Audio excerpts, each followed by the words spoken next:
अस्सलाम वालेकुम वरहमतुल्लाहि वबरकातुहू। मुअज़्ज़ज़ सामीन किराम, उम्मीद है कि आप सब खैर आफियत से होंगे। लड़कियों के नामों में से एक नाम ऐसा है जो आपको सुनने में बहुत ज़्यादा मिलता है और आम तौर पर वो लड़कियों का नाम होता भी है। वो नाम होता है महवश।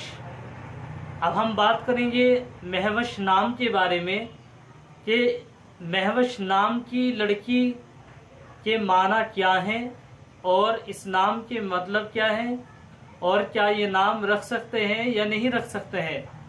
तो मुअज़्ज़ज़ सामीन किराम, महवश नाम आमतौर पर लड़कियों का होता है, सुनने में भी आता है और महवश के माना आते हैं चांद जैसी हसीन, चांद जैसी खूबसूरत लड़की।